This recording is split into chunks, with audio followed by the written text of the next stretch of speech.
અમદાવાદ ન્યૂઝમાં આપનું સ્વાગત છે। હું છું શાહના સેઠવાલા। એક તરફ મુસ્લિમ સમાજના પવિત્ર રમજાન માસ ચાલી રહ્યું છે, તો બીજી તરફ આવનાર હોળી ધૂળેટીનો પર્વ છે। તેને ધ્યાને લઈ વડોદરા સિટી પોલીસ સ્ટેશન ખાતે શાંતિ સમિતિની બેઠકનું આયોજન કરવામાં આવ્યું હતું।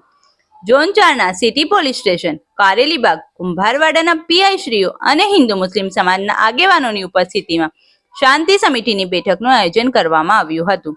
શુક્રવારની નમાઝ દરમિયાન મસ્જિદ પાસે મુસ્લિમ સમાજના આગેવાનો અને ધૂળેટી દરમિયાન હિન્દુ સમાજના આગેવાનો વિસ્તારમાં શાંતિ અને ભાઈચારા સાથે ઉજવે તેવી અનેક જાતની સમજણ આપવામાં આવી હતી। રિપોર્ટ રૂઝેબ અરબ।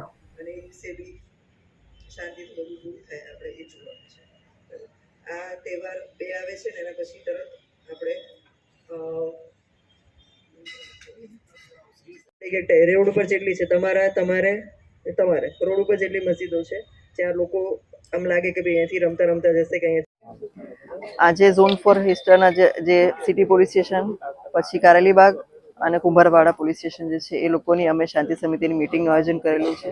સિટી પોસ્ટે ખાતે આ મિટિંગનું આયોજન કર્યું છે। એમાં શાંતિ સમિતિના સભ્યો, એફઓપીના સભ્યોને હાજર રાખવામાં આવેલા હતા। આગામી શુક્રવાર અને ગુરુવાર શુક્રવારે હોળીનો પવિત્ર તહેવાર આવી રહ્યો છે। એમાં ગુરુવારે હોલિકા પ્રગટાવવામાં આવશે અને શુક્રવારે ધૂળેટીનો તહેવાર છે, જેમાં એકબીજાની ઉપર રંગ નાખીને તહેવાર ઉજવવામાં આવે છે। એ સમયે જ શુક્રવાર છે અને પવિત્ર રમજાન માસના અનુસંધાને લોકો મસ્જિદમાં નમાઝ પડવા જશે। એટલે એ બાબતે સામે નાની બાબતમાં કોઈ મોટું સ્વરૂપ ન ધારણ કરે એની માટે બધાને તકેદારી રાખવા માટે સૂચના આપવામાં આવેલી અને દરેક મસ્જિદની બહાર વોલેન્ટિયર્સ ઊભા રહે અને શાંતિ સમિતિના સભ્યો પોતપોતાના વિસ્તારમાં સક્રિય રહે એ સૂચના આપવામાં આવેલી છે। આપણે ઇફતારી અને ધૂળેટીનો સમય એક જ છે, તે વખતે કઈ વ્યવસ્થા એ માટે બી સૂચના આપવામાં આવેલી છે। એની પણ સૂચના દરેકને આપેલી છે અને એલર્ટ રહે અને પોતાના વિસ્તારમાં કંઈ પણ હોય તો પોલીસનો તરત સંપર્ક કરી પણ સૂચના આપવામાં આવેલી છે।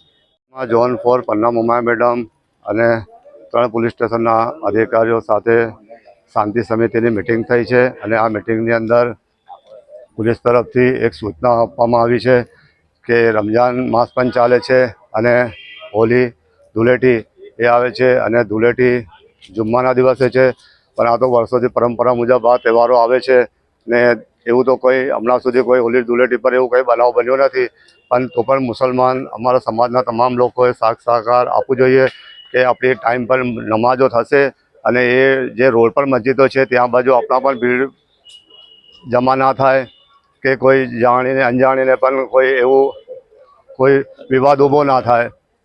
તો આપણે પણ થોડી સમજદારીથી કામ લેવાનું છે કે મસ્જિદની બહાર જે મેઇન રોડ પર મસ્જિદો છે ત્યાં બાજુ ઊભા ના રહે અને આપણા ઇબાદતના દિવસો ચાલે છે। અલ્લાહની બારગાહમાં આપણે દુઆ કરવાની કે દરેક તહેવાર હિન્દુ મુસ્લિમના ભાઈચારામાં આપણા શહેરમાં થાય। હું આજે દસ્તગીર શેખ ભોલુ બાપુ મસ્તાન ભાવની દરગાહ। સરસ સૂચના છે।